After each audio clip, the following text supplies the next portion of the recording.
उसको एक दफे वापस सुन लें, जिससे जिससे कि आगे पीछे का संबंध जो है वो जुड़ा रहे, पूरा समझने में सुविधा रहेगी। हमारा प्रयास रहेगा कि इस षोडश ग्रंथ के की चर्चा के उपरांत में कुछ अन्य बातें भी जो अपने पुष्टि मार्ग के संबंधित हैं, उनको भी आपके सामने लाने की चेष्टा करेंगे। थोड़ी फ्रीक्वेंसी तो बढ़ जाएगी, लेकिन अगर सारी बातों को जल्दी जल्दी कवर करना हो तो आवश्यक भी है। इसके अलावा 19 तारीख को आचार्य श्री श्याम मनोहर जी, जो बम्बई विरासते हैं, वो ऑनलाइन एक बहुत ही महत्वपूर्ण और गंभीर विषय पर प्रवचन देंगे। अपने यहाँ माना जाता है कि ये जगत की उत्पत्ति जो है और उसका स्वरूप है, इसके लिए पूर्ण पुरुषोत्तम, अक्षर ब्रह्म और जगत, इस विषय पर उनका प्रवचन होगा। वह प्रवचन भी आप ध्यान से सुने। पुष्टि मार्ग का जो दर्शन है, फिलोसॉफी है, उसका कुछ हिस्सा उसके अंदर बहुत अच्छी तरह से आएगा।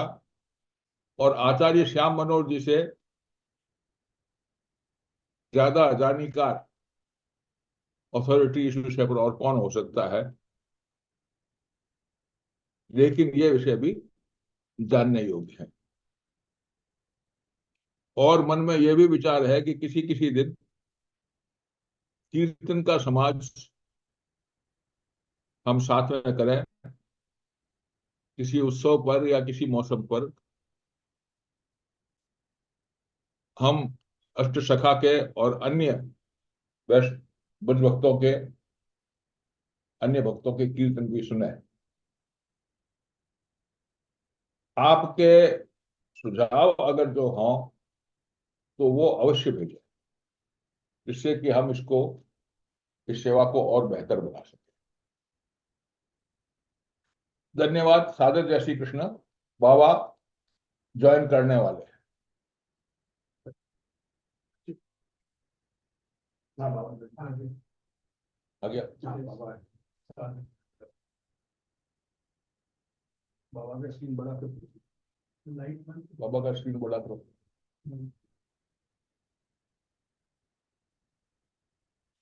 बाबा दंडवत।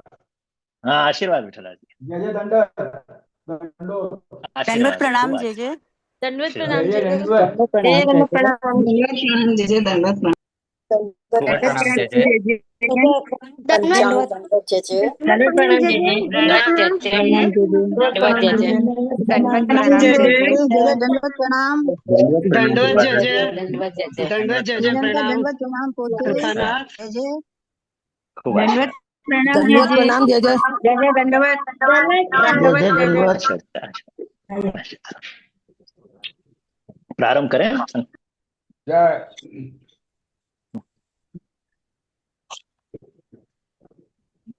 नमामि मथुराधिपम सकल वल्लभी वल्लभम विचित्रमाया लसित पीत पट्टांबरम किरीटमणि मेखला कटक कुंडलैर्मंडितम समुल्लसित राधया नव निकुंज तल्पे स्थितम।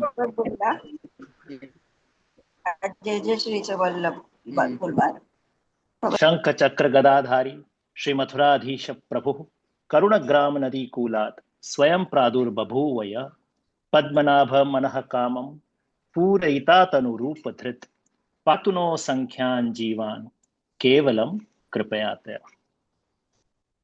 नमो भगवते तस्मै कृष्णाय अद्भुत कर्मणि रूप नाम विभेदेन जगत क्रीडति यो यतः।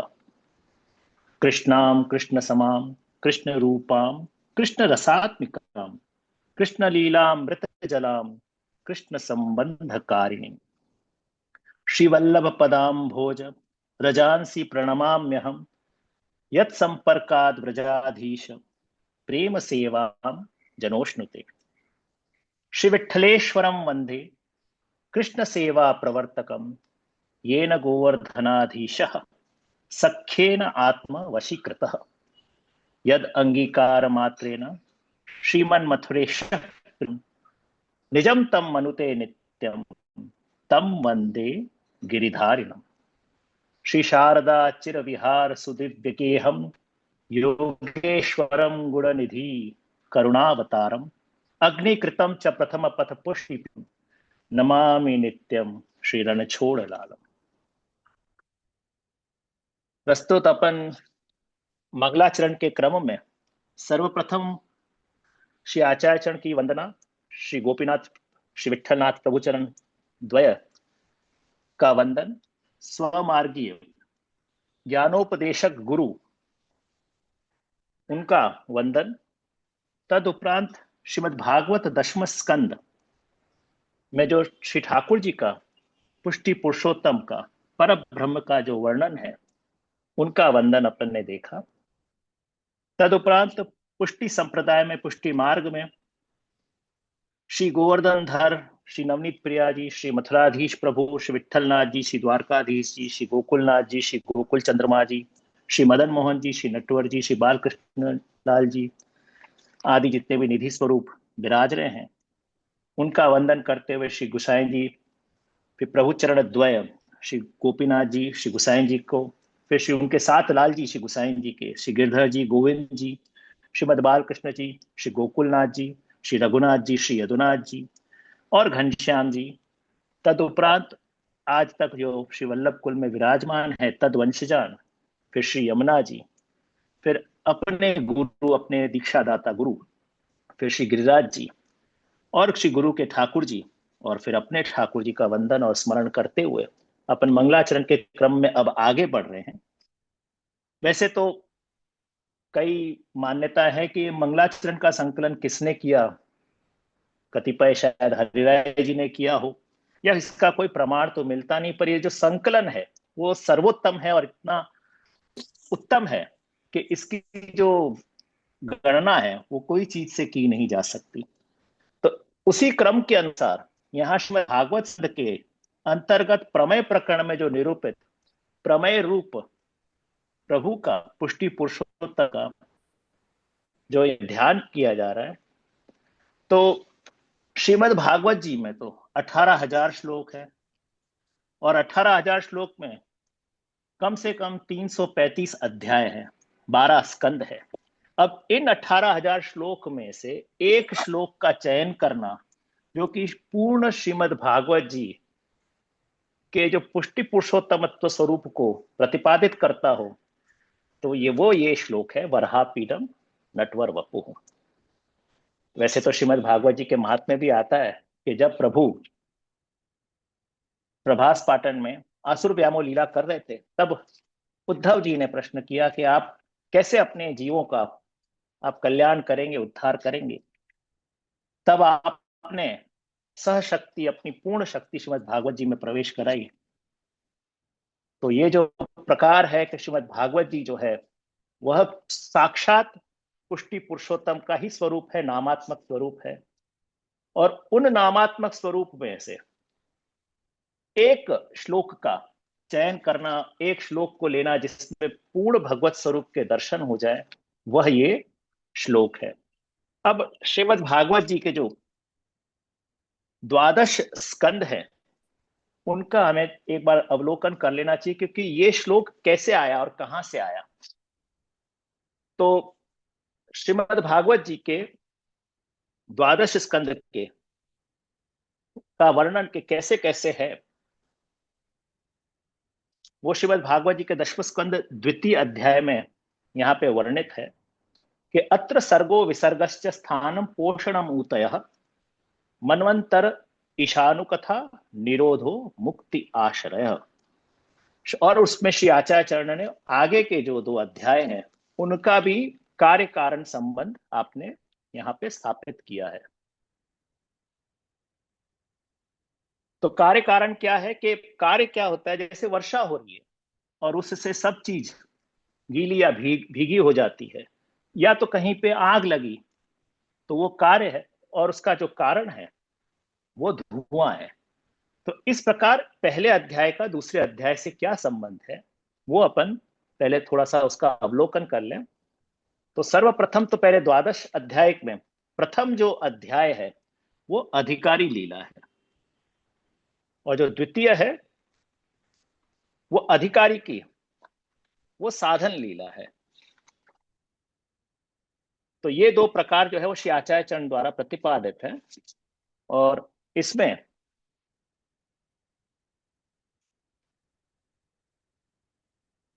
जो श्रीमद् भागवत जी के तद उपरांत जो है अधिकारी और साधन के ऊपर उपरांत 10 लीला श्रीमद् भागवत जी में ही वर्णित है।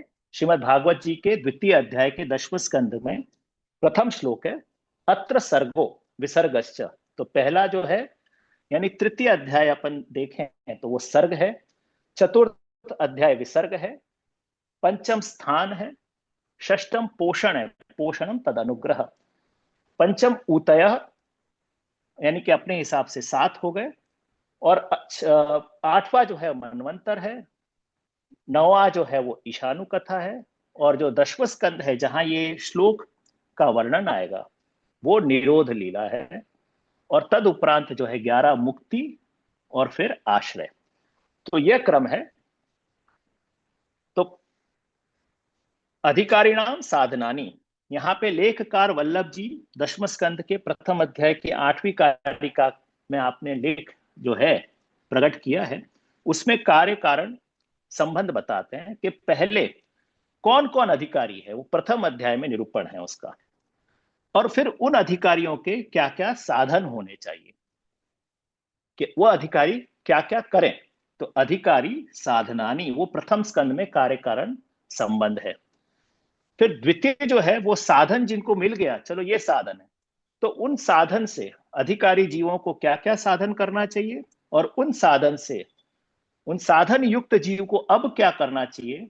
तो उसका द्वितीय स्कंद में कार्य कारण जो है वो श्रवण है। तो साधन युक्त को श्रवण करना चाहिए, तो वो प्रकार जो है वो द्वितीय स्कंद में निरूपण है।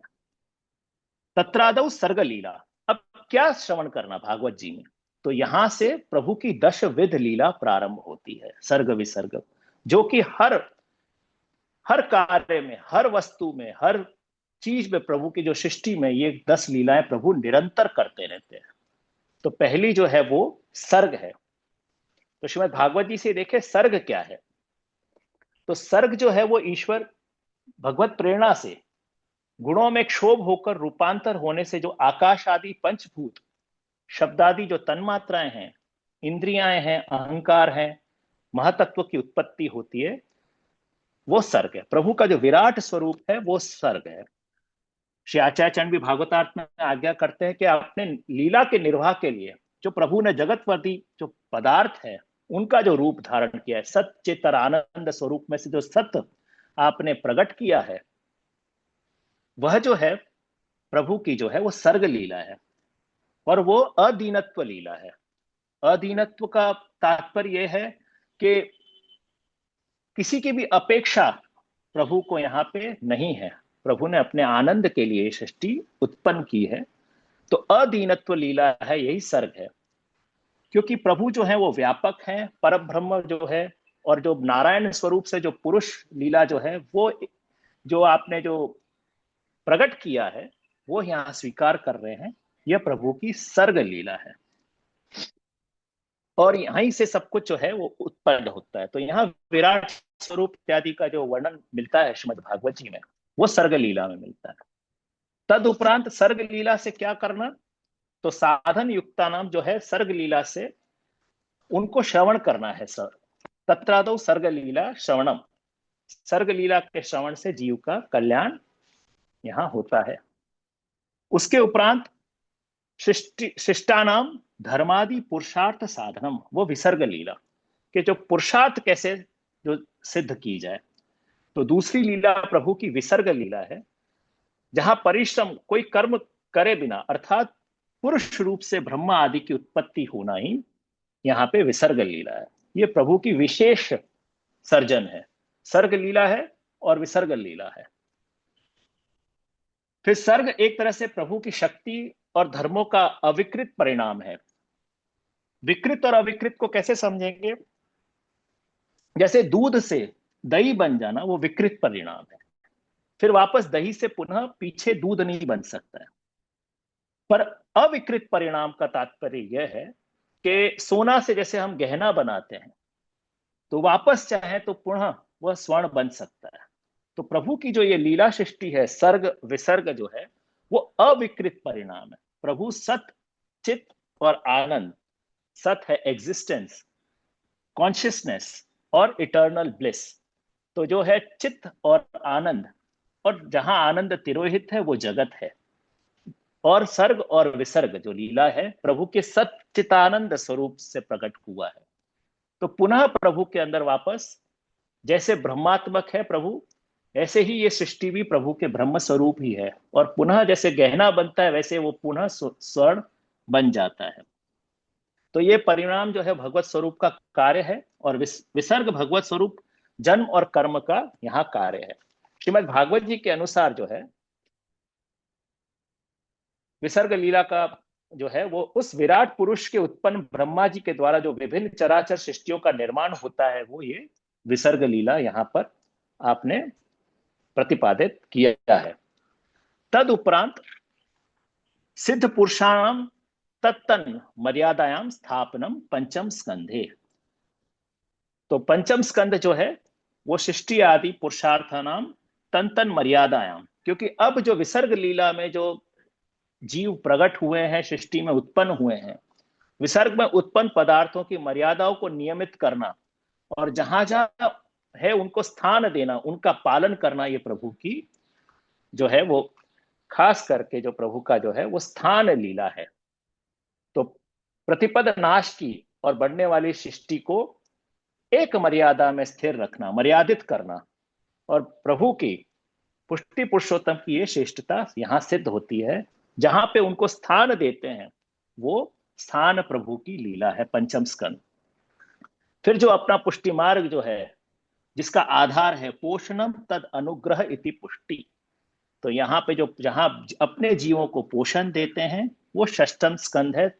तत्तन मध्य केशांचित अनुग्रह, पोषणम तद अनुग्रह, अपने अनुग्रह के द्वारा प्रभु जो जीव का पोषण करते हैं वो प्रभु की पुष्टि लीला है। तो मर्यादित स्थित जीवों की अभिवृद्धि करना, बढ़ाना ही प्रभु की पोषण लीला है। तद उपरांत पुष्टौ प्राप्तस्य वैषम्य दोष निवृत्त्यर्थम वासना। तो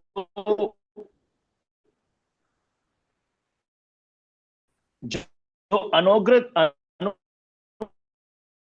जीव हैं,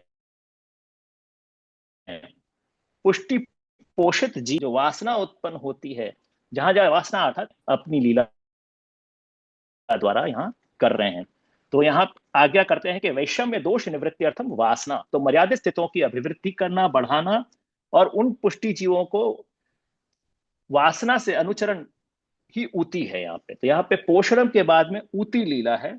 तो जो आप जिस प्रकार अनुचरण करते हैं उनकी जगत से वासना निवृत्त हो जाए ये लीला के द्वारा, और प्रभु में उनका निरोध स्थित हो, इसके लिए आप प्रभु जो है यहाँ ऊती लीला कर रहे हैं। तो वासना निवृत्ति सद्धर्मा, तो ये सद्धर्मा भी है, क्योंकि श्रीमद् भागवत जी के अनुसार जो जीवों की जो वासनाएं हैं, जो कर्म द्वारा उन्हें बंधन में डालती है, उसे ऊती कहते हैं। उनको सद्धर्म के द्वारा प्रभु जो है आप उनका उद्धार करते हैं, वह ऊती लीला है।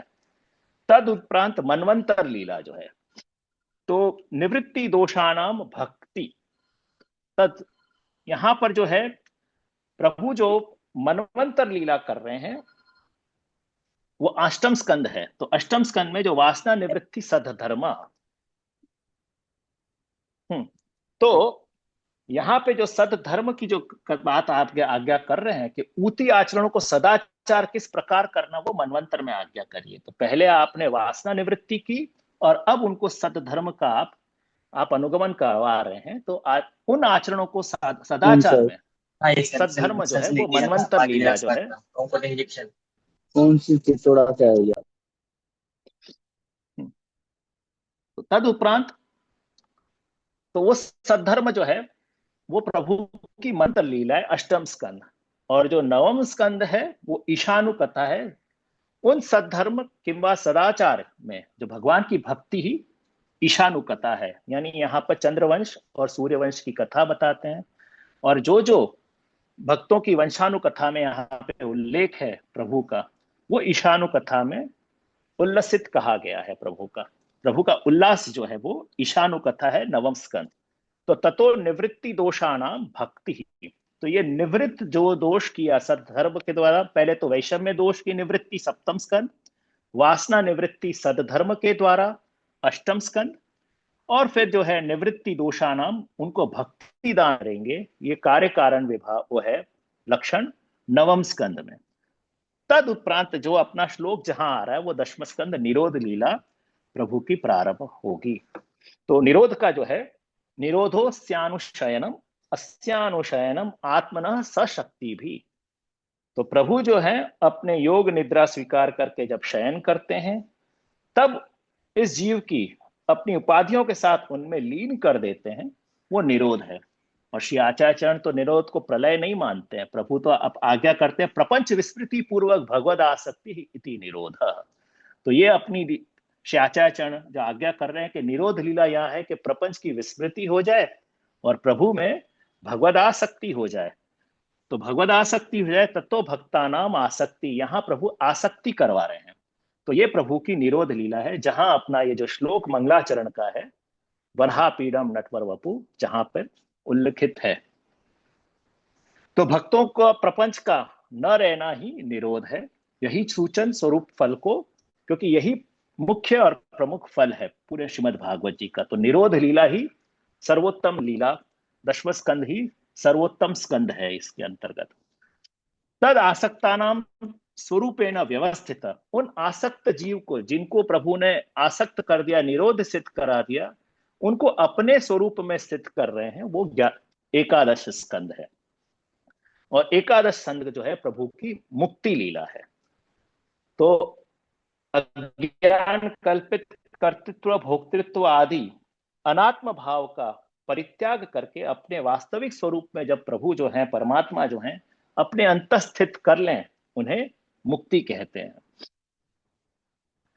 तो निष्प्रपंच होना ही मुक्ति का मुख्य लक्षण है, वो एकादश स्कंद की प्रभु की लीला है। तद उपरांत जो है जो अंतिम जो है तथा व्यवस्थितानाम भगवद आश्रय, क्योंकि जिनको अपने में स्थित कर दिया उनका आश्रय स्थित करना, उनको व्यवस्थित करना, मुक्त ब्रह्म स्वरूप से स्थिर होना ही, जो मुक्त जीव हैं उनको ब्रह्म स्वरूप में सदा के लिए स्थिर कर देना ही आश्रय लीला है। तो तथा व्यवस्थितानाम भगवद आश्रय द्वादश स्कंद। तो ये जो आश्रय है यहाँ पर चराचर जगत की उत्पत्ति और प्रलय जिस तत्व से प्रकाशित होते हैं वह परब्रह्म जो है, वही परब्रह्म के अंतस्थित हो जाना ही आश्रय लीला है। तो यह प्रकार की द्वादश लीला है जिसमें निरोध लीला जो है वो सबसे प्रमुख है। और इसी कारण से यह श्लोक का चयन किया है कि किस प्रकार इतने सारे 18,000 श्लोकों में से 335 अध्यायों में से द्वादश स्कंद के अंतर्गत भी अपने पुष्टि पुरुषोत्तम का संपूर्ण दर्शन हो सके, वह यह जो लीला है वो वराहपीडम की आपकी लीला है।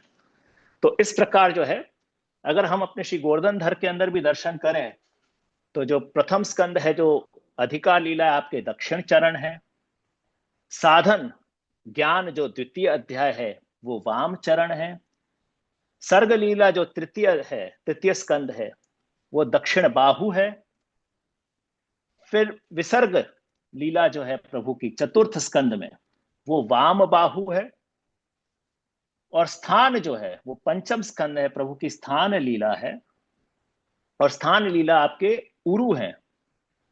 और फिर पोषण जो है षष्टम स्कंद है जो वो वाम उरु है, और ऊती जो है वो दक्षिण कर है जो आपने नीचे धारण किए श्री गोवर्धन धर ने, जहां वेणु जी धारण करते हैं।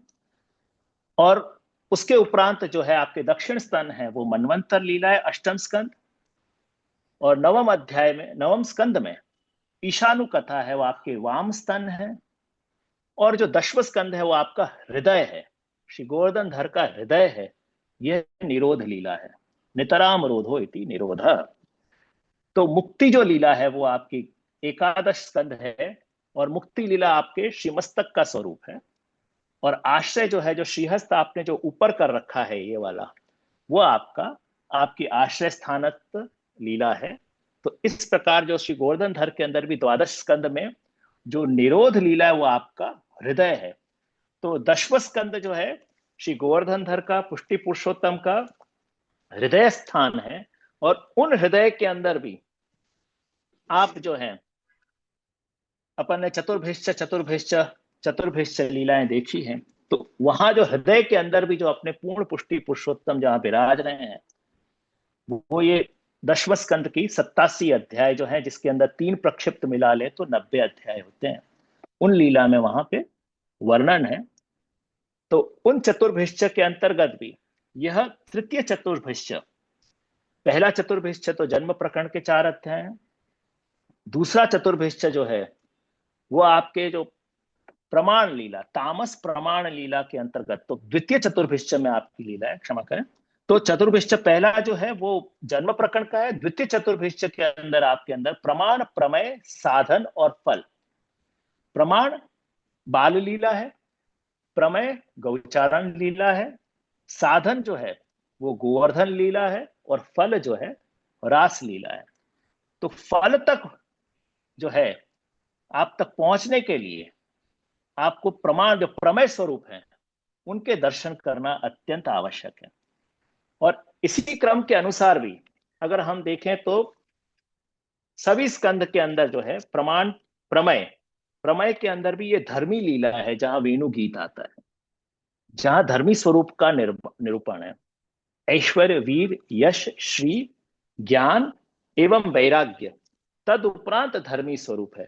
तो इस प्रकार से जो लीला चल रही है, तो यही धर्मी स्वरूप है जो कि रास लीला में तामस फल प्रकरण के अंदर आपको फलदान करेंगे। तो ये जो धर्मी स्वरूप के जो दर्शन हैं, वो ये पूर्ण रूप से यह श्लोक में अपन को होते हैं। तो तामस प्रमेय प्रकरण के अंदर जहां पे धेनुकासुर का उद्धार होता है, जहां देहाध्यास की निवृत्ति होती है, फिर इंद्रियाध्यास है, कालिया पर कृपा है, फिर प्राणाध्यास है, कालिया पर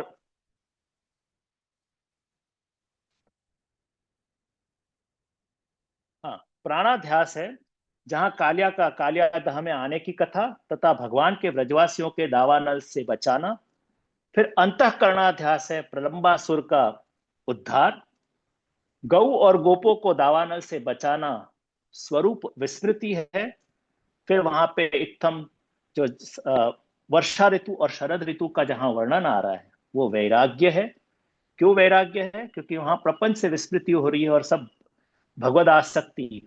क्योंकि सांख्य और योग में यही भेद है कि जो सांख्य है, संख्या तात्पर्य है प्रभु के ब्रह्मात्मक दर्शन बाह्य जगत में होना, और योग क्या है? अंतस्थित प्रभु के दर्शन होना, वो योग है। तो बाह्य होना और बाह्य अगर सांख्य दर्शन हो जाए और प्रपंच की विस्मृति हो जाए और ब्रह्मात्मक प्रभु की लीला के दर्शन होना लग जाए, तो वो वैराग्य का कारण बनता है। तो वो जो वर्षा ऋतु और शरद ऋतु का जहां वर्णन है वो वैराग्य है। और तद उपरांत वेणु गीत है, जहां स्वयं धर्मी स्वरूप का निरूपण है। और यही धर्मी स्वरूप जो है तामस फल प्रकरण में 5वें अध्याय में महारास में फलदान करेंगे, क्योंकि वहां पे ऐश्वर्य, वीर, यश, श्री, फिर वैराग्य ज्ञान से पहले ही धर्मी आ जाते हैं। तो वहां पे जहाँ रास लीला प्रारंभ होती है, प्रभु की ऐश्वर्य लीला है। फिर जो विरह में गोपिकाओं की दशा है वो वीर्य है। फिर प्रभु का जो यश है वो गोपी गीत में आ रहा है। फिर श्री जो है प्रभु का प्रागट्य होना और गोपिकाओं को सांत्वना देना।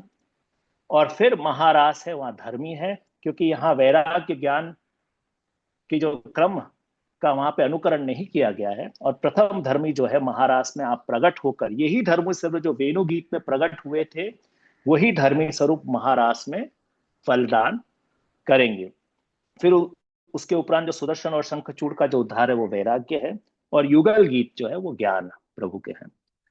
तो अब अपन जो वही धर्मी स्वरूप जो फलदान करेंगे, और महारास के अंदर उनका धर्मी स्वरूप का निरूपण यह वेणु गीत में यहाँ हो रहा है। जो गौचारण लीला का, श्री मथुराधीश प्रभु की लीला का प्रकरण है, ये तामस प्रमय प्रकरण जो प्रभु की गौचारण लीला है, उनके लीला के अंतर्गत जो वेणु गीत है वो 7वां अध्याय आता है। और 7वां अध्याय के अंतर्गत जो है वो धर्मी स्वरूप का यहाँ पर निरूपण है। तो अब इन अध्याय के अंदर जहाँ प्रभु का जो पूरा वर्णन किया गया है, अब वो धर्मी स्वरूप के अंदर भी वो श्लोक चुनना कि जिसमें संपूर्ण पुष्टि पुरुषोत्तम के दर्शन हो सके, उसकी भी एक विलक्षणता है। क्योंकि जिस प्रकार वेणुगीत प्रारंभ होता है, वहां वहां श्री आचार्य बहुत सुंदर आज्ञा करते हैं, अष्टादशे गोपिका नाम आसक्ति वर्णयते स्फुटः वर्ण वर्णक भेदेन गोपानाम अभी स उच्यते। कि अष्टादश जो है, अष्टादशे ये 18वां अध्याय है सुबोधनी जी के अनुसार। तो गोपिका नाम यहाँ आसक्ति वर्णन, क्योंकि यहाँ आसक्ति का दान किया है प्रभु ने, और यहाँ आसक्ति वर्णन हो रही है। और वर्ण वर्णक भेदेन गोपानाम स उच्यते। और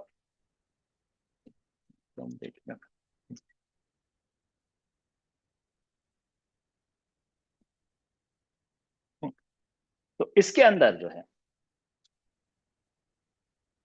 जिस प्रकार वेणुगीत प्रारंभ होता है, तो वहां इत्थम शरद स्वच्छ जलम पद्माकर सुगंधी नाम से वो श्लोक में प्रभु ने वैराग्य का वहां पे जो है प्रभु ने दान किया है। क्यों? क्योंकि जगत के अंदर जब भी कुछ सुंदर वस्तु अपन देखते हैं, और सुंदर वस्तु देखते हैं और वहां प्रभु संबंध स्थापित होता है, तो वो पुष्टि वैराग्य है। क्योंकि स्व आसक्ति न रहकर भगवद आसक्ति स्थापन हो जाए। तो जब ब्रज भक्तों ने देखा कि इतना सुंदर जो है स्वच्छ जल है और इतना सुंदर वातावरण है, तब वैराग्य अर्थात लौकिक वैराग्य और भगवद आसक्ति यहाँ स्थापन हो रही है। वो पहले श्लोक में हो रही है वेणुगीत के। फिर दूसरे श्लोक में कुसुमित वन राजी, तो वहां पे चुकूज वेणुम सांख्य है।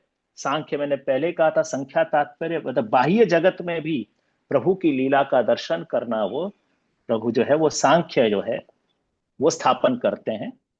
फिर योग है जो आंतर स्थित हो जाए, तो तद व्रज स्त्री आश्रित्य वेणुगीतम स्मरोदयम, यहाँ स्मर हो गया व्रज भक्तों को। काश्चित परोक्षम कृष्णस्य स्वसखीभ्यो अनुवर्णनम, तो वर्णन करने लग गई पर स्मर उत्पन्न होने लगा, और स्मर उत्पन्न होने लगा तो वो आगे वर्णन नहीं कर पाए गोपीजन।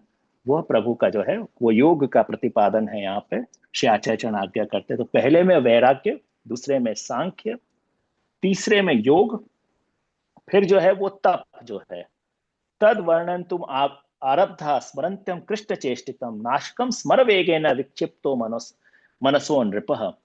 तो यहाँ ताप हो जाना ब्रज भक्तों के अंदर, क्योंकि वो आरंभ तो कुछ तो आरंभ कर सकी, कुछ तो मूर्छा खा गई ब्रज भक्त, और कुछ जो है वो आरंभ करने ही लगी पर उनको स्मर वेग आने लगा और वो कुछ कर नहीं सकी।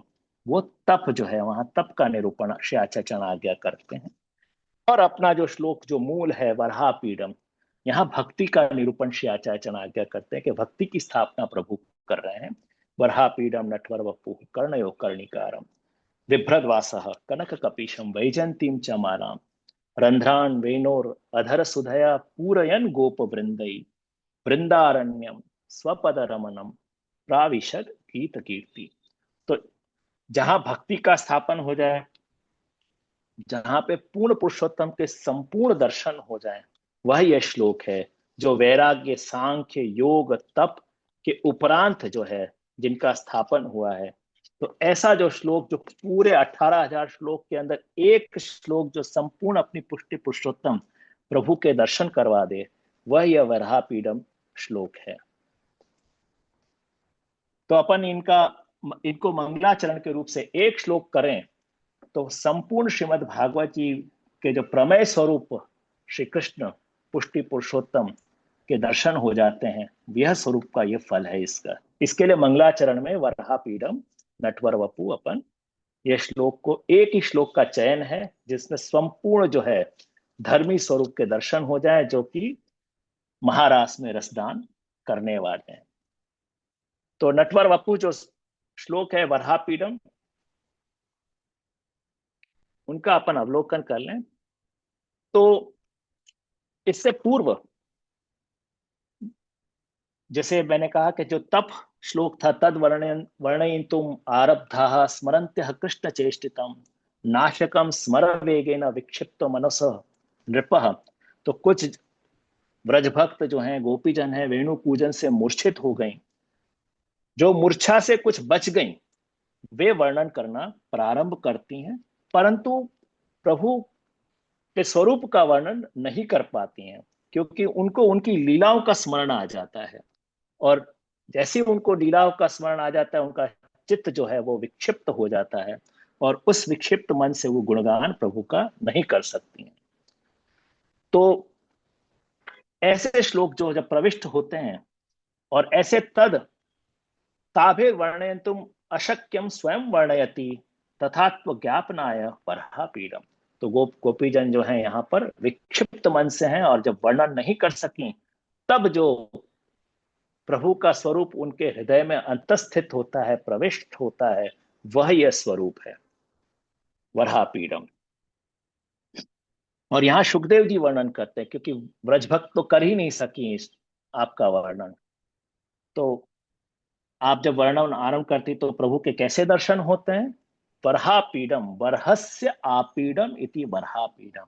बरह का अर्थ है मोरपंख, तो जो आपीड़ का अर्थ है मुकुट बनाना।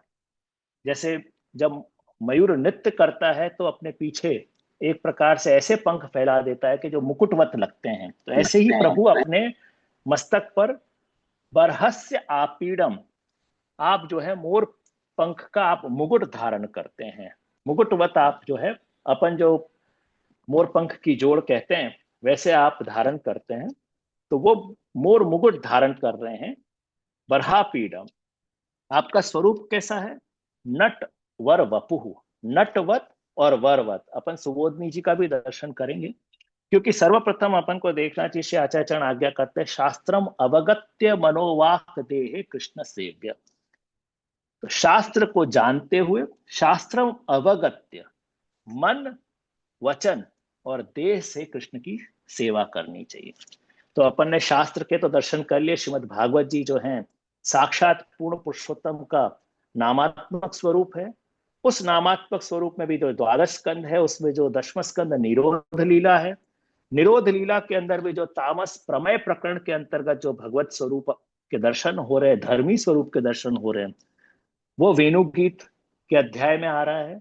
और वो अध्याय के अंदर भी जो पंचम श्लोक है जो भक्ति का दान कर रहा है, वो ये वराहपीडम है। तो वराहपीडम के अंतर्गत जो है उसमें जो द्वितीय जो है नटवर वपुः, नटवत और वरवत वपु है। अपन सुबोधनी जी का अवलोकन भी इसके बाद करेंगे, पर पहले सिर्फ अपन यहाँ पर जो श्लोक का अन्वयार्थ इत्यादि देख लें। तो नटवत लीला जो है प्रभु की जो है वो केवल लीला है, और धर्म सहित लीला है वो वरवत वपु का है। तो नटवत है जो प्रभु वहां पर नाट्य स्वरूप से विराजमान है, वर से है जो प्रत्यज्ञ भोक्ता संयोग स्वरूप से विराजमान है। ऐसे स्वरूप जो है आपने विभ्रत सब में लगेगा। ये 5 प्रकार की प्रभु के जो स्वरूप के दर्शन हो रहे हैं उनमें सब में विभ्रत लगेगा। विभ्रत का तात्पर्य है धारण करना। तो प्रभु ने क्या क्या धारण किया है? तो यहाँ 5 प्रकार के आप जो श्रृंगार या तो स्वरूप या वपु बोले वो आपने धारण किया है। तो नटवत वरवत वपुः आपने धारण किया है। कर्णयो कर्णिकारम, आपने अपने दोनों कर्ण में क्या धारण किए हैं? तो कर्णिकारम अर्थात कनेर के फूल आपने धारण किए हैं। ये आपके कर्ण फूल है, कुंडल हैं, जो भी आप समझें। तो पहला है आपने मोरपंख धारण किया है। आपने कैसा स्वरूप धारण किया? संयोग विप्रयोगात्मक उभयात्मक नटवर वपु आपने धारण किया है। आपने अपने कर्ण में क्या धारण किया है? कनेर के फूल धारण किए हैं, जो कि कर्ण फूल हैं आपके। फिर विभ्रत आपने क्या और धारण किया? वासह, आपने अधोवस्त्र जो है आपने धोती धारण करी है।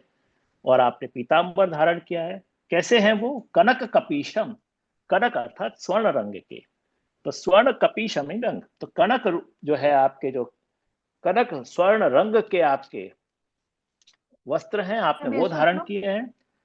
और वैजयंतीम च मालाम, आपने माला धारण की है जो विशेष जय आपको दिलाती है। तो आपने यहाँ पर 5 आपने धारण किए हैं वस्तु। जो वरहापीडम, मोरपंख, आपने कैसा स्वरूप धारण किया है? नटवत और वरवत स्वरूप धारण किया है। आपने कर्ण में कनेर के फूल, कर्ण फूल और कुंडल के भाव से धारण किए हैं। आपने वस्त्र कैसे धारण किए हैं? जो कि कनक रंग के हों, स्वर्ण रंग के हों। और आपने उनको भी धारण किया है वैजंती माला, जो कि प्रक्षेपक है और विक्षेपक में यहाँ पे वो अपन सुबोधनी जी में और अपन विस्तार से देखेंगे। तो वैजंती माला ऐसे प्रभु के यहाँ पे स्वरूप का वर्णन है। ये श्लोक में 3 वर्णन आते हैं, स्वरूप, गुण और लीला। तो स्वरूप के अंदर 5 प्रकार आपने यहाँ पर स्पष्टतया यहाँ पर दर्शन हो रहे हैं। मोरपंख, नटवर वपु, कनेर के फूल कर्ण में, कनक कपीशम, आपने जो है स्वर्ण रंग के आपने धोती और पीतांबर धारण किए हैं। और वैजंती माला। तो भगवत स्वरूप के जब प्रथम दर्शन संपूर्ण धर्मी स्वरूप के हुए तो माला के सहित हुए, आपके स्वर्ण रंग के वस्त्र के सहित हुए, आपने कर्णफूल धारण किए हैं कनेर के फूल के। आपका स्वरूप कैसा है? आपका संयोग विप्रयोगात्मक स्वरूप है, नटवर वपु है। और आपने जो मोर पंख धारण किए हैं वो बरहापीडम। तो मोर पंख के सहित, माला के सहित, कर्णफूल के सहित आप जो है कनक कपीशम धोती और पीतांबर धारण किए हुए हैं और ऐसे अपने नटवर वपु हैं। ये आपको संपूर्ण स्वरूप जो है उनके यहाँ पे दर्शन ब्रज भक्तों को आपने हृदय स्थित होकर, आपके हृदय में जब आप पधारे तो सर्वप्रथम ये स्वरूप ब्रज भक्तों के हृदय में पधारे। फिर आपने यहाँ पे गुण प्रकरण जो है, गुण लीलाएं प्रारंभ की। रंध्रान वेणोर अधर सुधया पूरयन, ये प्रभु की गुण लीला है। पहले स्वरूप है और स्वरूप की जो है वो गुण है। और गुण क्या है? रंध्रान वेणो अधर सुधया, रंध्रान अर्थात छिद्र, वेणु के छिद्र, वेणु आपके छिद्र में अधर सुधाया आप पूरित कर रहे हैं। तो वो रंध्रान वेणुर अधर सुधया, ये प्रभु का यहाँ पे गुण लीला है। और फिर आखिरी में जो है प्रभु की जहाँ पे लीला जो प्रकट कर रहे हैं प्रभु, तो ये जो लीला जो है, आप कौन सी लीला कर रहे हैं? पहले तो आपके स्वरूप के दर्शन कराया, फिर आपने गुण के दर्शन कराए। अब प्रभु जो है वो क्रीड़ा कर रहे हैं, लीला कर रहे हैं। गोप वृंद ही वृंदारण्यम स्वपद रमणम प्राविशद गीत कीर्ति। गोप वृंद क्या कर रहे हैं? आपकी गीत कीर्ति का गान कर रहे हैं, आपकी कीर्ति का गान कर रहे हैं। और आप क्या कर रहे हैं? आप वृंदावन में प्रवेश कर रहे हैं अपने चरणारविंद का स्थापन करते हुए, भक्ति रूपी चरणारविंद का स्थापन करते हुए। और ऐसे वृंदारण्य में आप प्राविशत प्रवेश कर रहे हैं। तो प्रभु जो है वृंदावन में प्रवेश कर रहे हैं और गोप वृंद जो है यहाँ पर आपकी गीत कीर्ति का, आपकी लीलाओं का यहाँ पर वर्णन कर रहे हैं। तो यहाँ पे जो है वो 3 प्रकार से प्रभु ने स्वरूप, वेणुनाद गुण और जो है क्रीड़ा जो लीला है यहाँ पर क्रम से आपने प्रकट करी है। तो ये संपूर्ण स्वरूप प्रभु का है। प्रभु जो है स्वरूप जो है नाम प्लस रूप प्लस गुण इक्वल्स टू स्वरूप। तो यहाँ पे संपूर्ण स्वरूप का, फिर गुण का, और वो गुण जब क्रियान्वित होते हैं, वो स्वरूप जब क्रियान्वित होते हैं, वो आप लीला करते हैं, क्रीड़ा करते हैं, वो आप यहाँ पे वृंदावन में प्रवेश करते हुए और गोप वृंदों के द्वारा गीत कीर्ति करवाते हुए आप यहाँ पर प्रकट कर रहे हैं। तो ये पूर्ण जो है वो स्वरूप जब इनके अपन दर्शन करते हैं तो इससे अपने हृदय में साक्षात पूर्ण पुरुषोत्तम की भाव प्रतिष्ठा होती है, ये मंगलाचरण के श्लोक से।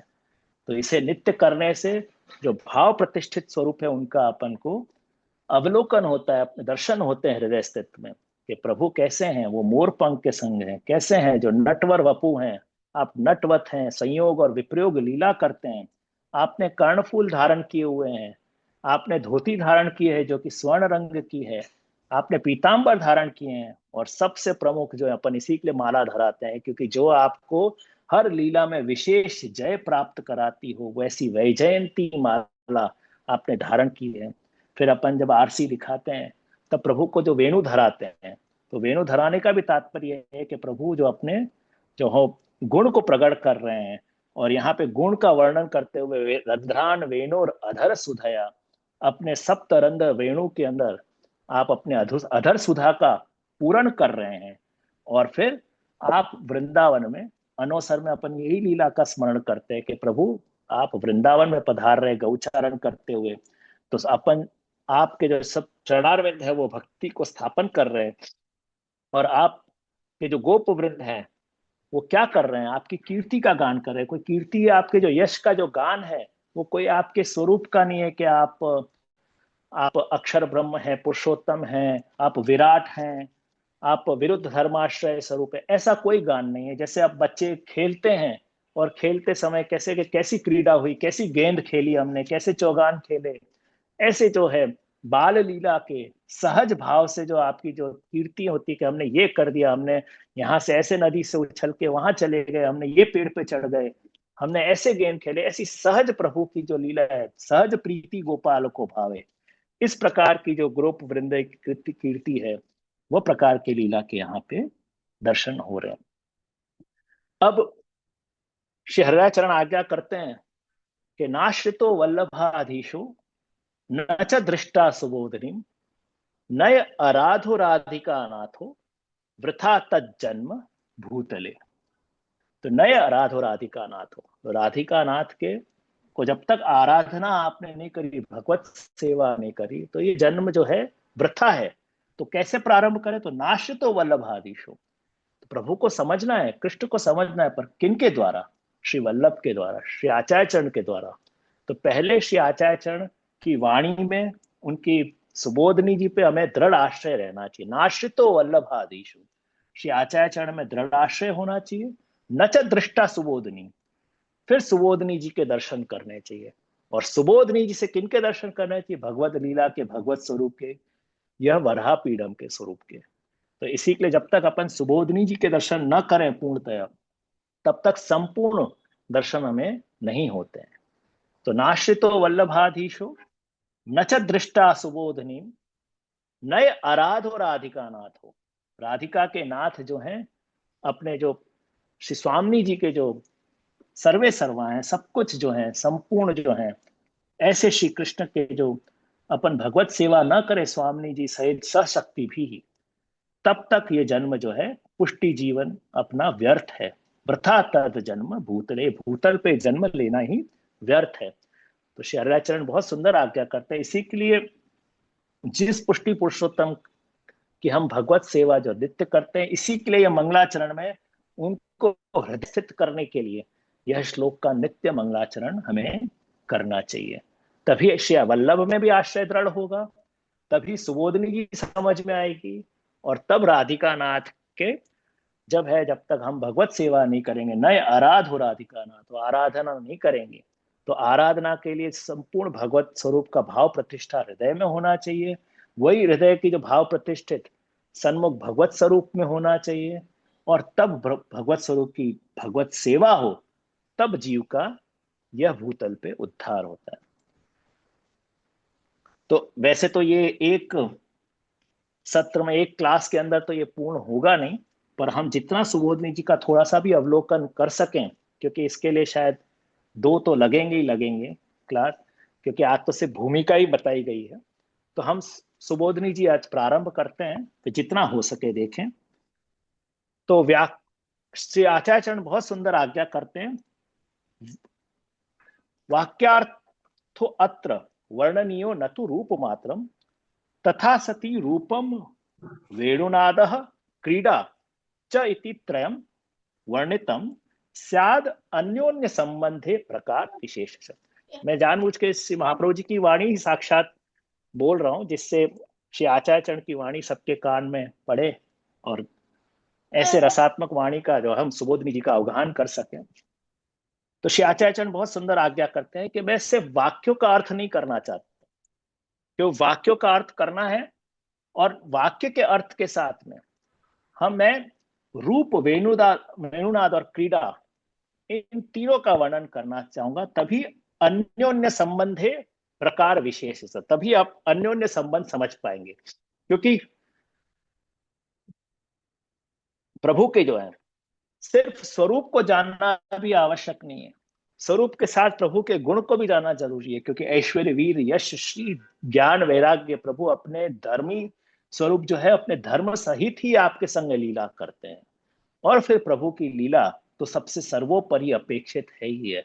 क्योंकि जब रास पंचाध्याय के अंदर प्रभु अंतर्ध्यान हुए और ब्रज भक्तों के सन्मुख जब आप प्रकट हुए, तब आपको फिर भी जो है पलकांतर और प्रत्यक्ष विप्रयोग हो रहा था ब्रज भक्तों को। क्योंकि प्रभु तो प्रकट गए, स्वरूप तो प्रकट गए, पर प्रभु की लीला भी अभी भी अपेक्षित थी। तो प्रभु तो है, स्वरूप तो है प्रभु की, पर स्वरूप के गुण भी चाहिए भक्तन को, और गुण के साथ प्रभु की लीला भी चाहिए। प्रभु की लीला अपने दैनिक जीवन के अंदर हम जब भगवत सेवा भी करते हैं तो प्रभु की लीला का अनुसरण करना और उनको अपने जगत के अंदर प्रत्यक्ष उनके दर्शन करना, यही सेवा का मुख्य फल है। तो यह जब तक नहीं होगा तब तक प्रपंच विस्मृति पूर्वक भगवद आसक्ति निरोध सिद्ध नहीं हो सकती, और जब तक निरोध सिद्ध नहीं हो सकता परम फल की प्राप्ति नहीं हो सकती। तो यहां से आचार्य प्रारंभ करते वाक्यार्थो अत्र वर्णनीयो न तो रूप मात्र। मैं वाक्यों का यहाँ पे एक एक वाक्य का मैं अर्थ बता रहा हूं, सिर्फ रूप का अर्थ मैं नहीं बता रहा हूं। तथा सती जब मैं वाक्यों का अर्थ करने जा रहा हूं तो रूपम, वेणुनादः और क्रीड़ा, सबसे पहले प्रभु के रूप का वर्णन करूंगा, फिर वेणुनाद का करूंगा और फिर उनकी क्रीड़ा। कृष्ण के अंदर ये तीन पक्ष जो हैं वो सबसे प्रमुख हैं दर्शन करने के। तो आपका रूप स्वरूप, वेणुनाद अर्थात गुण, और क्रीड़ा अर्थात प्रभु की लीला को समझना। च इति त्रयम वर्णितम, और स्याद अन्योन्य संबंधे प्रकार विशेषतः, और उनके अंदर अन्योन्य संबंध समझना, कैसे स्वरूप गुण प्रकट करते हैं, कैसे गुण लीला प्रकट करते हैं। अन्योन्य संबंध समझना ही जीव का प्रथम कर्तव्य है। एतादृशम वपुर बिभ्रद वेणोः रंध्रान पुरयन वृंदारण्यम प्राविशद इति संबंधः। तो अब जब वाक्यार्थ का जब प्रकार कह रहे हैं, तो जो वपु है आपका, जो वपु क्या है, श्रीअंग है आपका। यहाँ श्रीअंग को आप धारण कर रहे हैं, वो सबसे पहले है, वो आपके स्वरूप का वर्णन कर रहे हैं कि कैसा आपने स्वरूप धारण किया है प्रभु ने। और जब स्वरूप का धारण और ध्यान हो जाता है, तद उपरांत वेणु के रंध्र को आप किस प्रकार भर रहे हैं, फिर उसके बाद आपकी कौन सी क्रीड़ा है, कौन सी लीला है, वृंदावन में प्रवेश करना। तो ये वाक्यान्वय और वाक्य का अन्योन्य संबंध यहाँ पे स्वरूप, गुण और लीला तीनों क्रम से यहाँ हो रहा है। स्वरूप, गुण, लीला उक्ता क्रमेण एव। तो पहले जो दो लाइन है, वरहा पीडम नटवर वपु कर्णयो कर्णिकारम बिभ्रद्वासः कनक कपीशम वैजंतीम च मालाम, उतना आपका स्वरूप ध्यान है। फिर रंध्रान वेणोर अधर सुधया पूरयन, यह आपका जो है वेणुनाद, आपके गुण लीला है।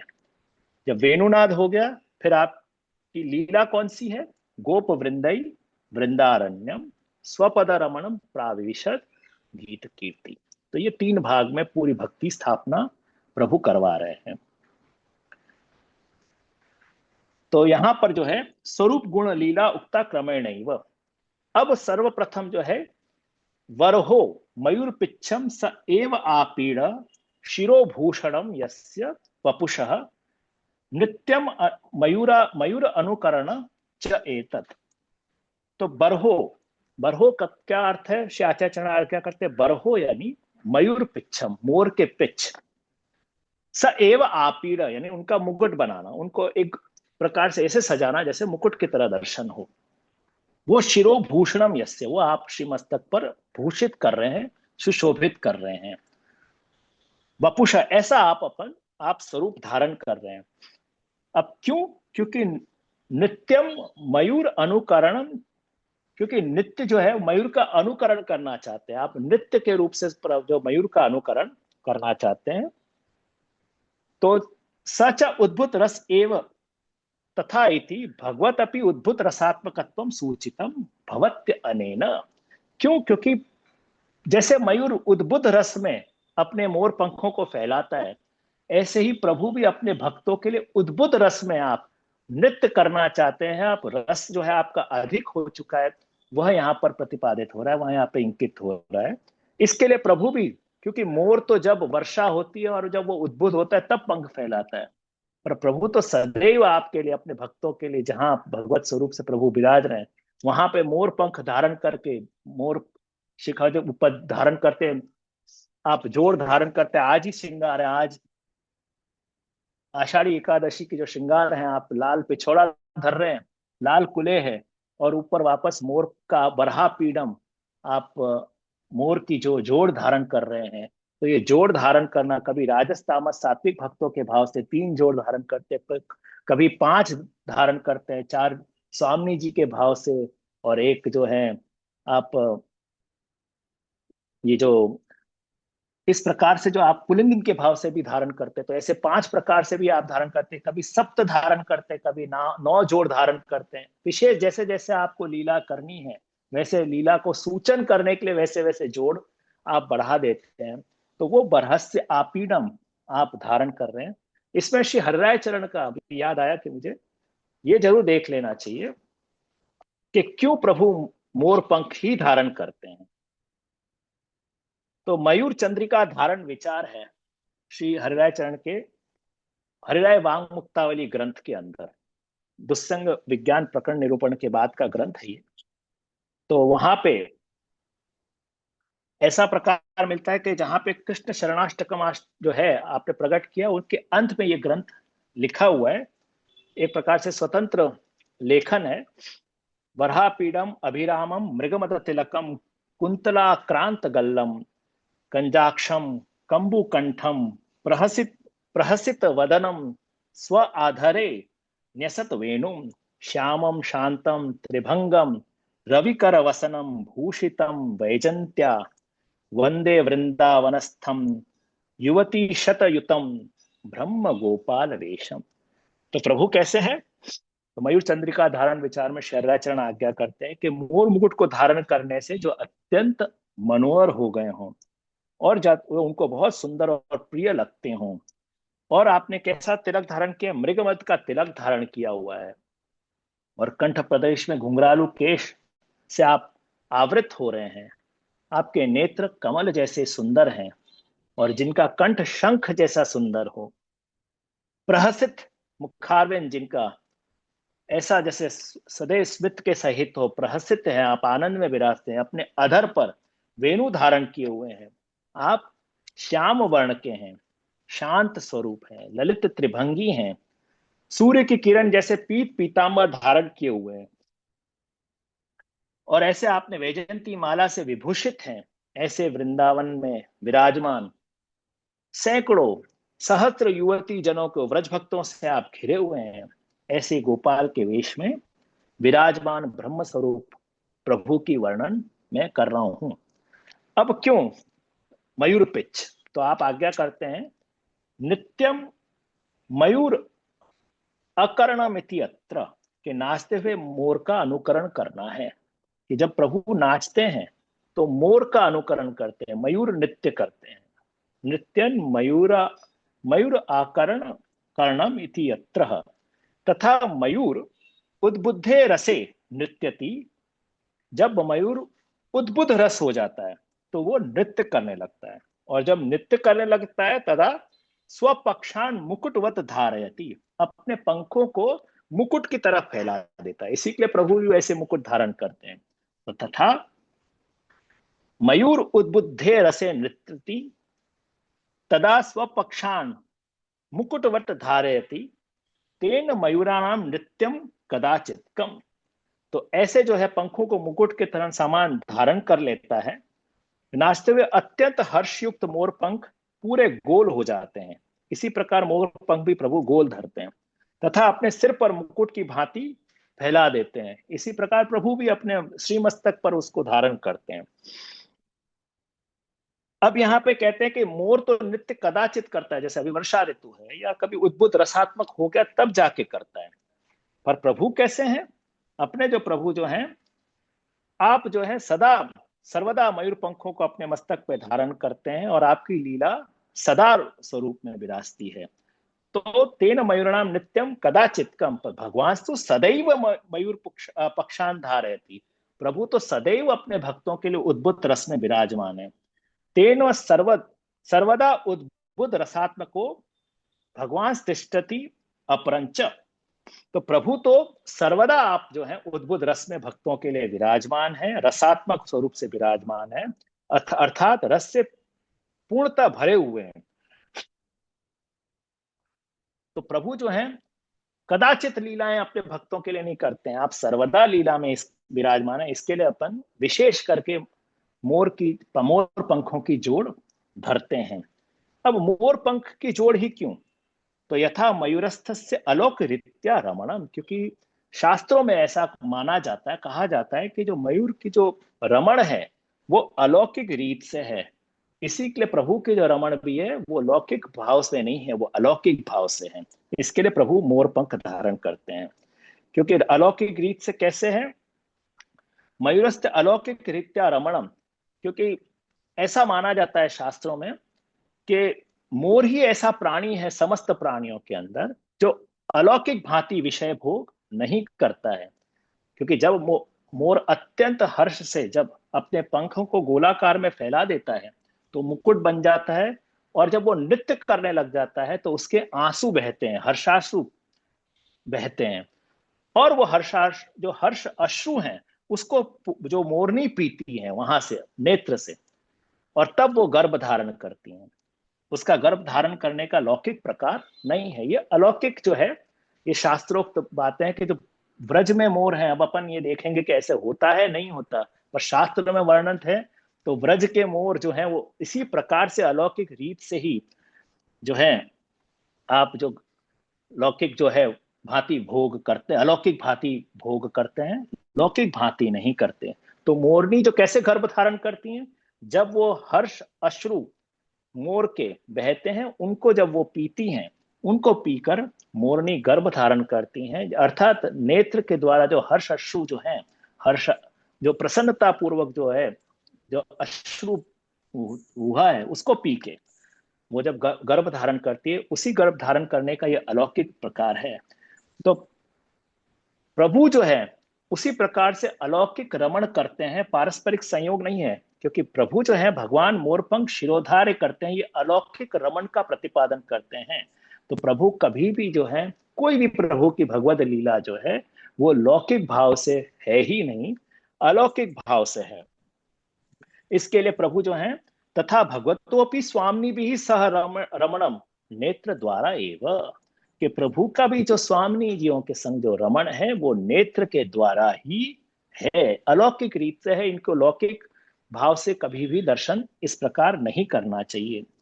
सर्वासाम सर्वे मनोरथा सिद्ध्यंती, सभी मनोरथ प्रभु सिद्ध करते हैं। और सिद्ध्यंती तेने व सर्व पुरुषार्थ सिद्ध्यति, सारे पुरुषार्थ भी अलौकिक रीत से अलौकिक रमण से प्रभु सिद्ध करते हैं। चाहे वो काम पुरुषार्थ हो, अर्थ पुरुषार्थ हो, धर्म पुरुषार्थ हो कि मोक्ष पुरुषार्थ हो, प्रभु का जो है ये पुरुषार्थ सिद्ध करने का जो प्रकार है वो अलौकिक ही है। इसी के लिए श्री हरिराय चरण आज्ञा करते हैं तेने व पुरुषार्थ सिद्धि इति भाव न लोकवद विषय भोग इति अर्थ। तो प्रभु की लीला में लोकवद विषय भोग को नहीं दर्शन करना चाहिए, और नहीं दर्शन होते हैं। इसी के लिए ही प्रभु सदैव मोर पंख धारण करते हैं। तो मोर पंख धारण करने का सर्वोपरि तात्पर्य यह है कि उसे लोकवद विषय भोग न समझें प्रभु की लीला को, और प्रभु जो है रसदान भगवत भक्तों के अंदर जो अलौकिक रमण जो करते हैं, वो ऐसे जो अलौकिक रीत से करते हैं, लौकिक भोग की तरह, लौकिक काम की तरह ये लीलाएं नहीं है। यह जो इंकित करने के लिए प्रभु जो मोर पंख धारण करते हैं, कभी एक मोर चंद्रिका धारण करते हैं, कभी आपीड़ बनाते हैं 3, 5, 7, 9, जैसे आज 5 की जोड़ लिखी हुई है। तो इस प्रकार, क्योंकि देवशयनी 11 है, देवशयनी एकादशी के अंदर कसुम्बा जो है पिछोड़ा है, कुल्हे है, कुल्हे के ऊपर अक्सर आप आपीड़ धारण करते हैं, 5 की जोड़ धारण करते हैं, और मकराकृत कुंडल आते हैं। हर बार जब भी कुल्हे धारण करो तो आप मकर जो है वो जल की क्रीड़ा के प्रमुख अलौकिक रीत से मकर कुंडल धारण करते हैं। इस प्रकार की जो लीला है वो प्रभु अपने श्रृंगार से उद्बोध करवाते हैं। प्रभु के जो श्रृंगार भी जो हैं वो प्रभु के लीलाओं को किस प्रकार समझना चाहिए उसको समझाने के लिए इशारा करते हैं। प्रभु जो है उनके मिस भक्तों को वो दान करते हैं। तो अभी तो सुबोधनी जी बहुत है आगे, क्योंकि सिर्फ अपन ने एक ही देखा है बरहा पीड़। अब नटवर वपु लेंगे तो और भी लंबा रहेगा, तो उसको अगली क्लास में देख लें, क्योंकि मैं इसको आराम से देखना चाहता हूँ कि एक एक सुबोधनी जी वचन श्रवण करेंगे तब सुबोधनी जी का आनंद अत्यंत आएगा, क्योंकि जल्दी में करेंगे तो आनंद नहीं आएगा। तो यहां तक अगर किसी को कोई भी प्रश्न हो तो आप जरूर पूछें। दंडवत कृपानाथ, आज्ञा हो हाँ। तो एक प्रश्न उत्पन्न करूं? हाँ जरूर पूछिए। छोटे छोटे प्रश्न है।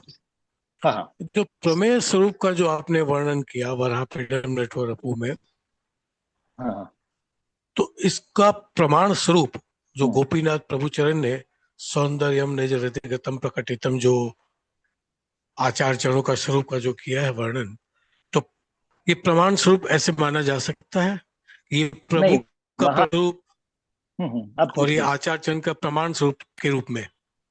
देखिए, प्रमाण और प्रमेय को आप समझना होगा। अगर प्रमेय सूर्य है तो प्रमाण उसकी उष्णता है, उसका प्रकाश है। तो प्रमेय जो है, क्योंकि जिनको समझना है उनको किसके द्वारा समझा जाए, तो हम उल्टा देखें तो हम प्रमाण में जब भगवत ग्रंथों का अवलोकन करते हैं, शास्त्र का अवलोकन करते हैं, तब उनके द्वारा किसको समझा जाए, तो वो ये प्रमेय स्वरूप है। तो ऐसे नहीं कह सकते, क्योंकि वो तो श्री आचार्य चरण का भी जब अगली बार मंगलाचरण में देखेंगे सौंदर्यम निज हृदगतम प्रगटितम में, वो प्रभु का श्री आचार्य चरण का तृतीयात्मक स्वरूप है। तो वो भी प्रमेय के अंतर्गत ही आ गया। ये प्रमाण नहीं मान सकते। प्रमाण अर्थात कि कैसे जाना जाए कृष्ण को। देखा जाए तो प्रभु के गुण को समझना भी प्रमाण है, और प्रभु का स्वरूप को समझ जाना, वो प्रभु को स्वरूप को ही ध्यान दे देना, वो प्रमेय है। मतलब सूर्य प्रमेय है, प्रकाश, ऊर्जा, उष्णता वो उसका प्रमाण है। तो ये प्रमाण और प्रमेय के अंदर ऐसे भेद समझना चाहिए। और दूसरा, जो आपने निरोधावस्था की जो बात कही थी कि आसक्ति या निरोधावस्था, आसक्ति को निरोधावस्था के समान कहा जैसे आपने आज्ञा करी, इसकी प्रगाढ़ता क्या समझनी चाहिए? ये अभी आगे सुबोधनी जी में ही श्री आचार्य चरण आज्ञा करेंगे कि कैसे प्रेम, आसक्ति और व्यसन जो है वो धीरे धीरे जैसे ही आसक्ति सिद्ध हो जाती है तब तक ऐसे निरोध सिद्ध हो जाता है, वो फल अवस्था तक पहुंचाती है। वो अपन आगे सुबोधनी जी में इनका दर्शन करने ही वाले हैं, तो उसको अपन अगली बार ही देख ले तो सुंदर रहेगा। पर ये सब जो है वो निरोध के अंतर्गत ही आसक्ति हो रही है ब्रज भक्तों की। यहाँ निरोध अर्थात प्रपंच विस्मृति पूर्वक भगवद आसक्ति, क्योंकि निरोध के दो है। श्रीमद् भागवत जी के अनुसार अगर हम देखेंगे तो प्रभु ने अपनी सारी लीलाओं को समेटकर एक जगह स्थित कर दी है। वो ब्रज भक्तों के संग आपने इस प्रकार लीला की, भगवतकृत निरोध और जीवकृत निरोध। यहाँ दो निरोध समझना पड़ेगा। तो जब आप सब कुछ समेटकर आप एक जगह स्थित कर रहे हैं लीलाओं को, तो वो प्रभु के कृत है। तभी तो ब्रज भक्तों ने प्रभु को, जो प्रभु सर्वव्यापी हैं, तो वहां पर जो है निरोधो स्यानुशयनम आत्मनः सशक्ति भी। तो शयन का तात्पर्य यहाँ पर लीला से है कि एक जगह प्रभु स्थित हो गए और प्रभु ने अपनी सारी लीलाओं को, प्रभु की दशविध लीला सर्वत्र चल रही है, पर उसको आपने ऑटोमेशन में आपने कर दिया है, और प्रभु खुद ब्रज में, वृंदावन में प्रकट होकर ब्रज भक्तों के संग आप लीला कर रहे हैं।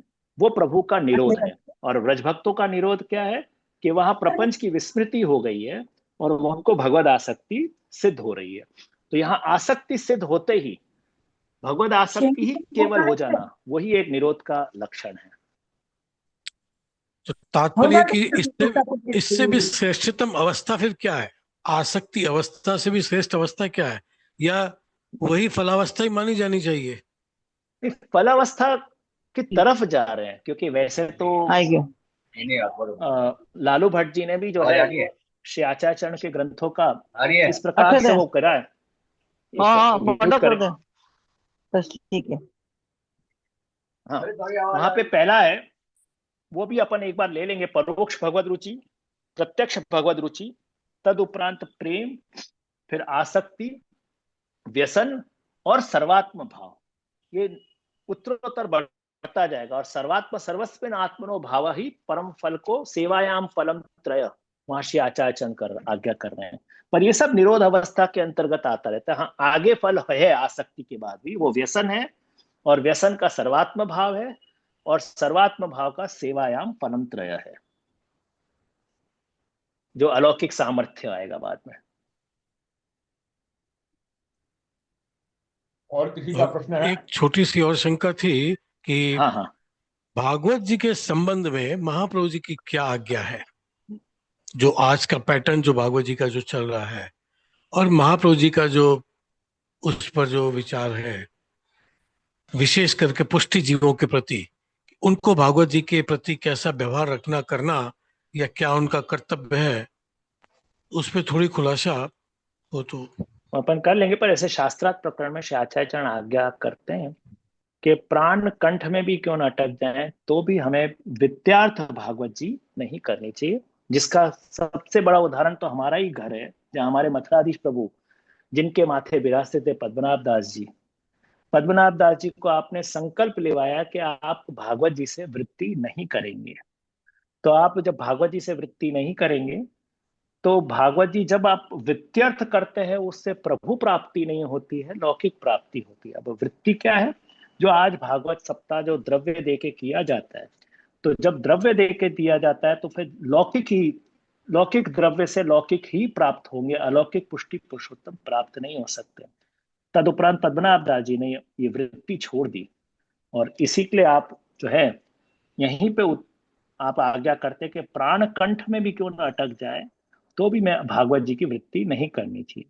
अब आज क्या होता है, कल क्या होता है, अपन निंदा स्तुति पे ना जाए, क्योंकि अपन भक्ति मार्ग आचार्य हैं, तो अपन भक्ति में अपन अनुकरण करते हैं, तो कैसे हो रहा है और किस प्रकार किसका उद्धार हो रहा है, वो देखने से अच्छा हमें नाश्य तो वल्लभाधीशो, श्री आचार्यचरण का ही आश्रय दृढ़ करना चाहिए। अगर आचार्यचरण का आश्रय है और आचार्यचरण स्पष्ट आज्ञा है कि भागवत सप्ताह नहीं, भागवत का पारायण होता है। पारायण अर्थात है कि नित्य, जैसे हम 84 वैष्णव 252 शिक्षा पत्र इत्यादि का वांचन करते हैं, इसी प्रकार श्रीमद् भागवत जी को नित्य वांचन करके श्री भगवत स्वरूप को समझना चाहिए। और भगवत स्वरूप को समझने का जो नित्य क्रम है, वो पारायण के द्वारा, निज अध्ययन के द्वारा ही होता है। भले आधा श्लोक भी क्यों ना हो, एक श्लोक, एक चौथाई श्लोक तक भी नित्य उनका वांचन करना ही भगवत स्वरूप के नामात्मक स्वरूप की सेवा है। तो हमें जैसे नित्य भगवत सेवा करनी चाहिए, इसी प्रकार नित्य नामात्मक सेवा भी करना, ये श्री आचार्यचरण की आज्ञा है। तो वो श्रीमद् भागवत जी का भले थोड़ा ही हो जाए, एक ही श्लोक, इसी के लिए वराहपीठम, किसी से वो भी नहीं होता, तो कम से कम ये मंगलाचरण किए बिना कभी भी नहीं रहने का, जिससे ये, इससे भी तो हो गया, पूरा एक श्लोक हो गया, जिससे प्रमेय रूप प्रभु के धर्मी स्वरूप का पूर्ण जो है ध्यान हो जाता है, और अपने अंदर अंतस्थित प्रभु की स्वरूप गुणों और लीला हो जाती है। तो ये प्रकार है। आज आशय भी मेरा यही था कि पुष्टि जीव को अपने कर्तव्य का बोध हो जाए श्रीमद् भागवत जी के प्रति, महाप्रभु जी के सिद्धांतिक तरीके से, बस यही आशय था मेरा।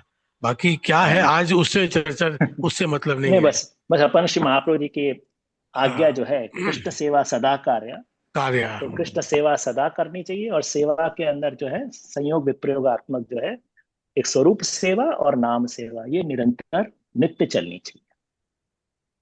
दंडोत प्रणाम जय। हाँ हाँ जयराज, मेरा एक प्रश्न था।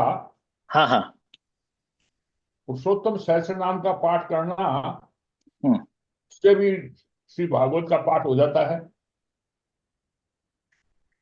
अवश्य होता है, क्योंकि श्री आचार्य ने जब श्री गोपीनाथ जी को आज्ञा करी और गोपीनाथ जी के माध्यम से, क्योंकि आपका नियम था कि नित्य संपूर्ण भागवत जी का पाठ करके ही आप जो है आप प्रसाद ग्रहण करते थे, तो कभी 3 दिन लग जाते थे, कभी 2 दिन लग जाते थे। इसके लिए आपने पुरुषोत्तम सहस्त्रनाम ग्रंथ प्रकट किया, और मिलेगा ही, क्योंकि श्री आचार्य ने आज्ञा की है तो मिलेगा ही। पर कहने का तात्पर्य यह है कि जब तक अपन ने पूरा ग्रंथ नहीं देखा हो तो उसके इंडेक्स से संपूर्ण लीला स्मरण कैसे हो सकती है। तो एक बार श्रीमद् भागवत जी तो संपूर्ण जानना ही चाहिए, फिर उसके बाद हम यहाँ पे नाम सुनते ही संपूर्ण लीला का स्मरण हो जाए तो पूर्ण भागवत जी का फल है। क्योंकि हमने भागवत जी का अवलोकन ही नहीं किया और नाम को स्कंद से जोड़ ही नहीं पा रहे हैं, तो श्री आचार्य के निष्ठा रखें अपन वाणी में तो जरूर ही फल मिलेगा। पर जीव बुद्धि से देखा जाए तो एक बार श्रीमद् भागवत जी देख ली, जैसे अब ये लौकिक में ये लोग मूवी देखते हैं और उसके बाद ट्रेलर देखते हैं, तो ट्रेलर देखते पूरी मूवी ध्यान आ जाती है, पर हमने पूरी प्रभु की लीला के दर्शन अवलोकन ही नहीं किया है, तो सिर्फ इंडेक्साइजेशन से पूर्ण भगवत लीला का स्मरण कैसे हो जाएगा। तो ये पक्ष भी देखना चाहिए, दोनों पक्ष देखना चाहिए। बहुत सुंदर। तो पुरुषोत्तम सहस्त्र नाम को संक्षिप्त सार ही समझना चाहिए, तात्पर्य है श्रीमद् भागवत जी का है, सुबोधनी जी का।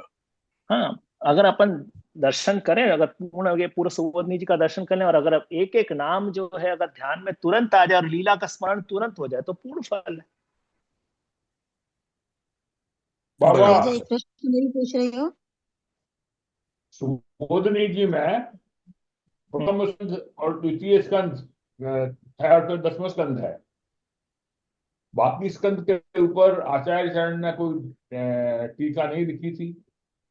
नहीं, आप क्योंकि वही है कि जो आप आज्ञा कर रहे हैं अंतःकरण प्रबोध में कि गंगा सागर संगम में यापी पश्चान मधुवने न कृतम तद्वयम मया, आपको भगवत आज्ञा हुई थी स्वधाम पधारने के लिए, तो पहले तो गंगा सागर में भी हुई, फिर इस प्रकार जो आज्ञा हो रही है यापी पश्चान मधुवने, जब आपने नहीं की तब अंतिम आज्ञा जब आपको वहां पे अडेल में हुई तब आपको ये ग्रंथ जल्दी जल्दी पूर्ण करना पड़ा। इसके लिए आप ब्रज पधारे और 10वें स्कंद पे टीका लिखी आपने।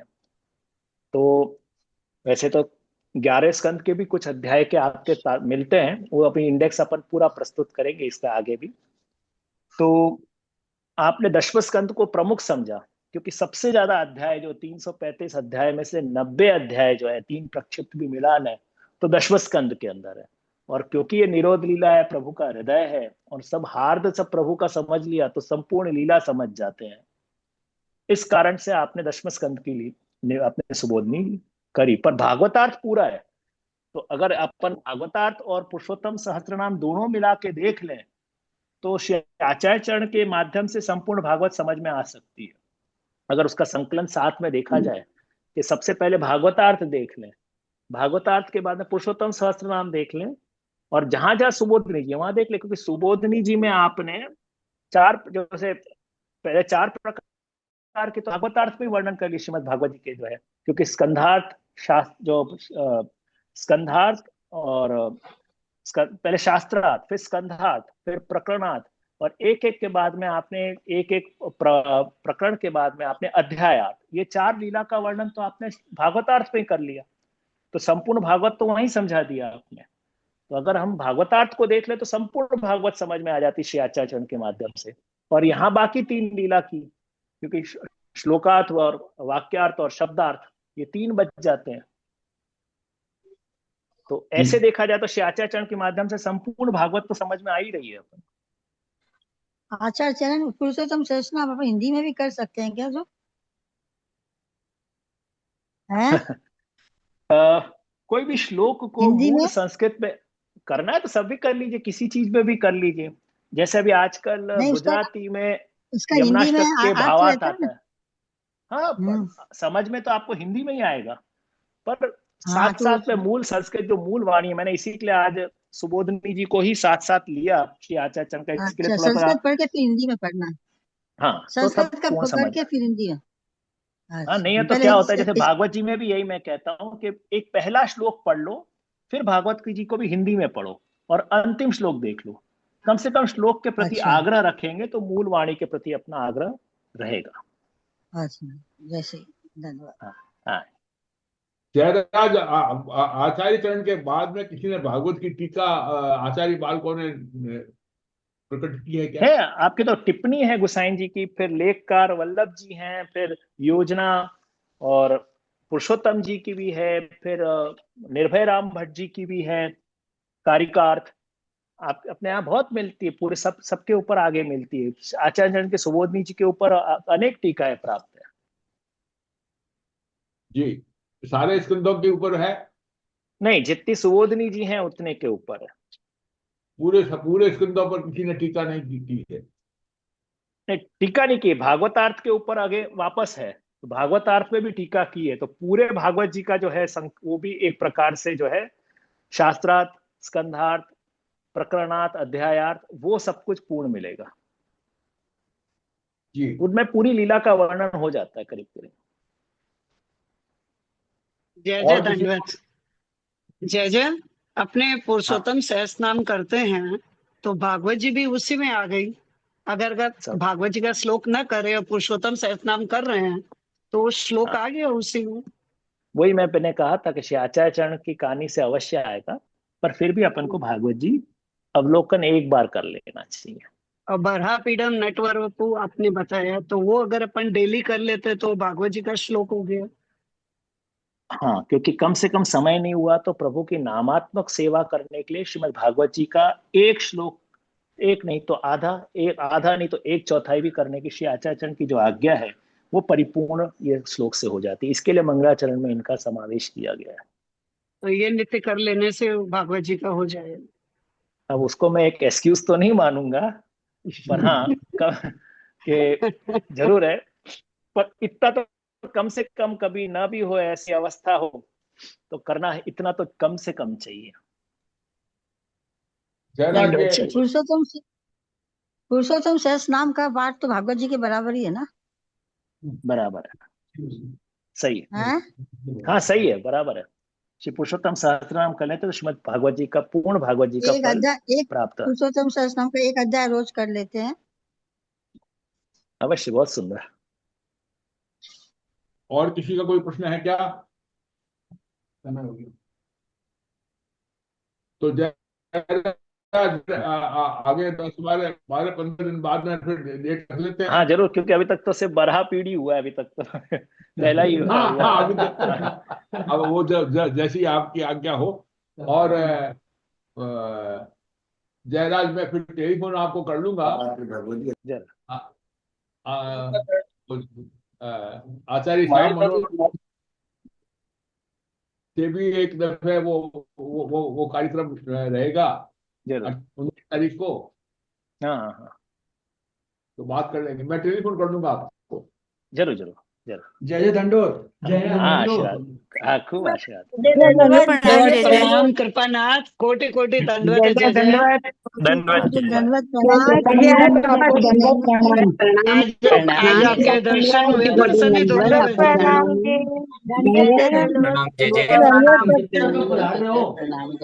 जय जय दंडवत।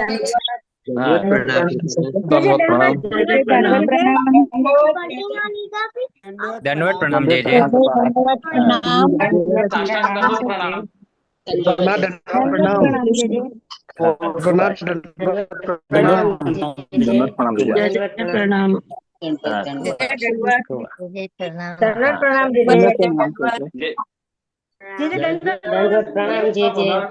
साष्टांग दंडवत दंडवत, कोटि कोटि दंडवत।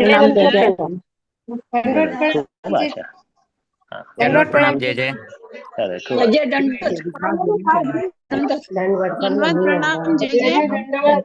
खूब आशीर्वाद। जय, बहुत खुशी हुआ आपके श्री मुख से ये सुन के सुबोधनी जी, बहुत खुशी हुआ। हाँ खूब आशीर्वाद खूब जय जय आशीर्वाद इतने जय जय हाँ, खूब जय जय दंडवत कोटि कोटि दंडवत है जय जय खूब आशीर्वाद जल्दी जल्दी पधारिए जय जय हाँ खूब आशीर्वाद दंडवत प्रणाम जय जय दंडवत प्रणाम दंडवत प्रणाम जय जय दंडवत प्रणाम जय जय हाँ, खूब आशीर्वाद दंडवत जय जय लास्ट है सारों से 5 मिनट सैंपल चल चल 5 मिनट सैंपल ऊपर तो अब हम दंडवत प्रणाम आओ फोन कराती पाछो बाय उतरा साथे बात करे प्रणाम आज कहते हो दंडवत प्रणाम जय जय। हाँ खूब आशीर्वाद बस दंडवत प्रणाम जय जय जय जय कलकत्ता कब पधार रहे हैं? आऊंगा आऊंगा हाँ नहीं हिंडोला में आने का विचार तो है, मैं आऊंगा अभी सावन में हाँ सावन में जय जय दंडवत दंडवत अच्छा दंडवत जय जय कलकत्ता में कोई प्रोग्राम करिए। ऐसे आप आते हैं चले पधार जाते हैं मालूम नहीं पड़ता, कोई प्रोग्राम करिए तो सब आए वैष्णव और आप भी। जरूर जरूर करेंगे जरूर।